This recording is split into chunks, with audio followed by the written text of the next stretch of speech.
आपका हमारे channel education point India में स्वागत है। आज हम बात करेंगे गुलाम गिरी ऑडियो बुक भाग 5 की। अब से पहले हमने 4 भाग पढ़ चुके हैं। अगर आपने अभी तक हमारे चैनल को सब्सक्राइब नहीं किया तो चैनल सब्सक्राइब ज़रूर करें।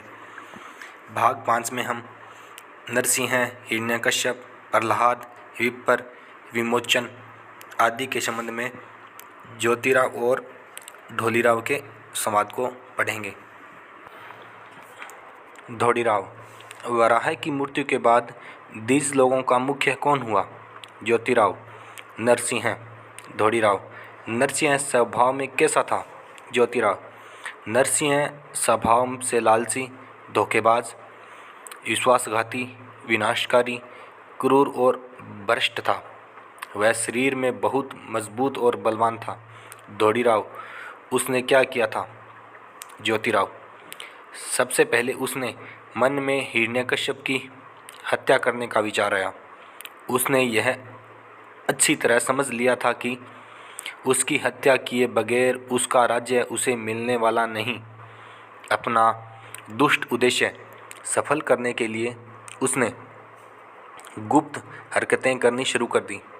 उसने अपने एक ब्राह्मण शिक्षक के माध्यम से हिरण्यकश्यप के बेटे प्रहलाद के अबोध मन पर अपने धर्म सिद्धांत थोपना शुरू कर दिया, जिसकी वजह से प्रहलाद ने अपने हर हर नाम के कुल स्वामी की पूजा करना छोड़ दिया।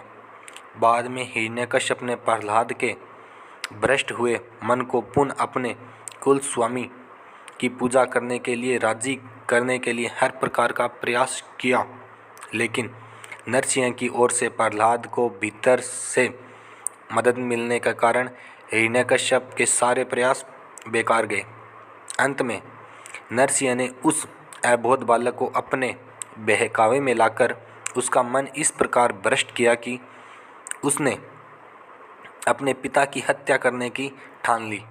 लेकिन इस तरह का अमानवीय कृत्य करने के लिए उस लड़के की हिम्मत नहीं हुई। इसलिए नरसिंह ने मौका देखकर ताजिया के बाग के बनावटी सवा की तरह अपने बदन को रंगवाया, मुँह में बड़े बड़े नकली दांत लगवाए, लंबे बालों की दाढ़ी मूंछें लगवाई और वह नकली भयंकर डरावना सिंह बन गया। यह सारा सवा छुपाने के लिए नरसिंह ने जरी से बनी हुई ऊंची किस्म की साड़ी यानी कि पातल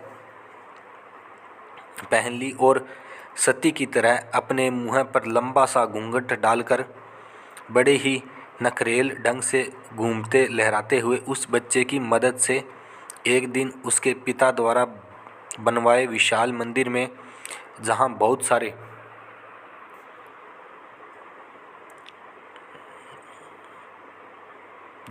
सारे खंभे थे, वहां जाकर चुपके से खड़ा हो गया।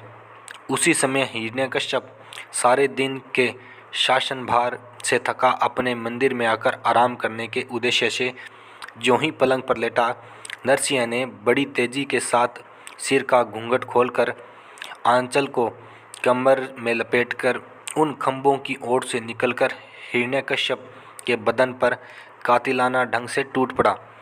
उसने अपने हाथ की मुट्ठी में छुपाए हुए बगनखा यानी कि लोहे का पंजा से उसके पेट पर वार करके उसके पेट को फाड़ दिया। इस तरह से उसने हिरण्यकश्यप की हत्या की।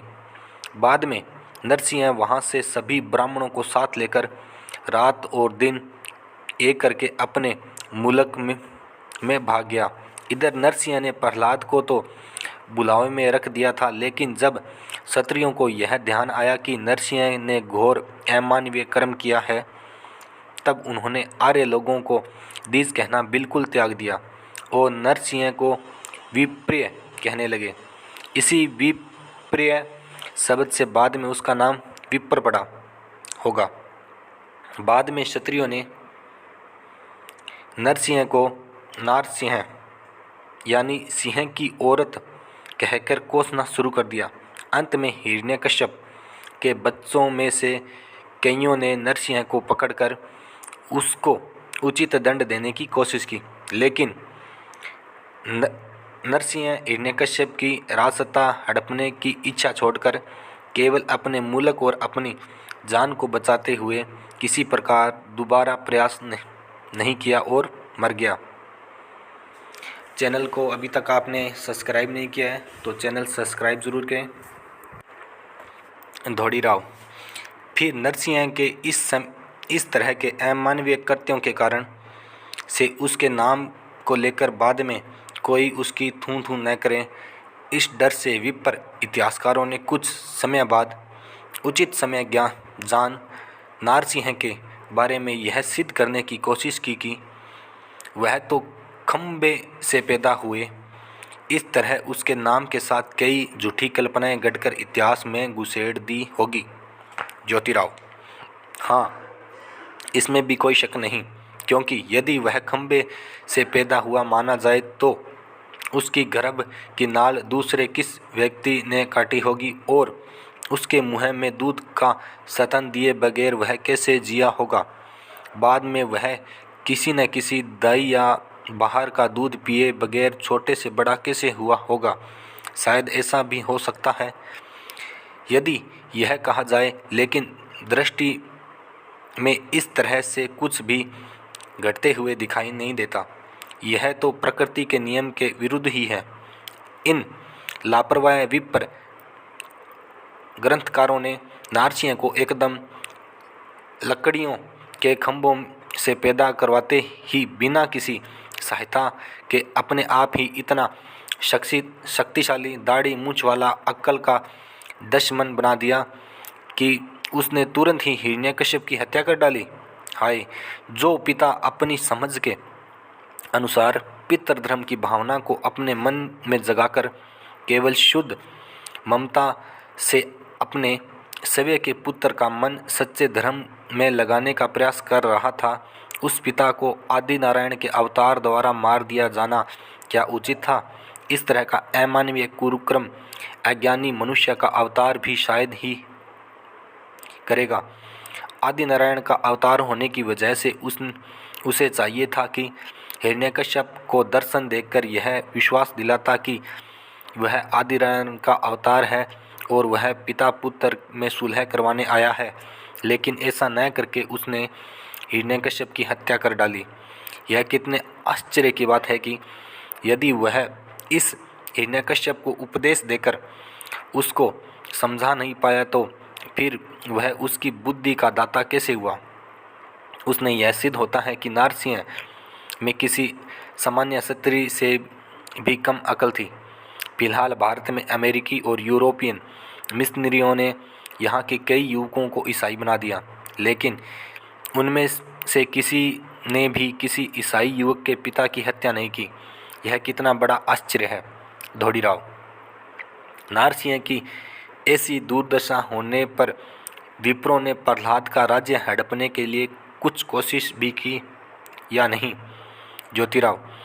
विप्रों ने प्रहलाद का राज्य हड़पने के लिए कई तरह के लुके छिपे हथकंडे किए, किंतु इनमें कोई कामयाबी नहीं मिली। बाद में विप्रों की चालाकी समझने पर प्रहलाद की आंखें खुल गई और उनको विप्रों की कुटिलता लाभ दिखाई देने लगी। तब से प्रहलाद ने विप्रों पर किसी भी तरह का भरोसा करना छोड़ दिया और सभी लोगों से केवल ऊपरी दिखावे का स्नेह रखकर अपने राज्य की उचित व्यवस्था योग्य प्रतिबंध करके मर गया। उसके मरने के बाद उसी के बेटे विरोचन ने अपने राज्य को संभालते हुए उस राज्य को बलशाली बनाते हुए अंतिम सांस ली। विरोचन का बेटा राजा बलि बहुत ही कुशल शासक वह योद्धा था। उसने सबसे पहले अपने ही पड़ोसी छोटे छोटे क्षेत्रपतियों को दुष्ट दंगाखोरों की जातियों से मुक्त किया और उन पर अपना अधिकार कायम किया। बाद में उसने अपने राज्य को बढ़ाने की दिनों दिन कोशिश की। उस समय विप्रो का मुख्य बट्टू वामन था। उसको यह सब सहन नहीं हो रहा था, इसलिए उसने बलि का राज्य लड़ झगड़कर लेने के उद्देश्य से गुप्त रूप से बहुत बड़ी फौज तैयार की और अचानक बलि के राज्य की सीमा पर आ पहुंचा। वामन बहुत ही लोभी, दुस्साहसी और अड़ियल दिमाग वाला। ये भाग 5 यहीं पे समाप्त होता है। इसके बाद में हम नेक्स्ट वीडियो में भाग 6 बलिराजा, ज्योतिबा, मराठे, खहोबा, महासुभा, 9 खंडों की न्यायी, भैरोवा, 7 आश्रित, डेरा डालना, रविवार को पवित्र मानना, वामन, श्राद्ध रखना, विद्यावली, घट रखना, बलिराजा आदि के, वामन की मृत्यु, होली, वीर पुरुषों की भक्ति, भाई दूज आदि के संबंध में विस्तार से अध्ययन करेंगे नेक्स्ट वीडियो में।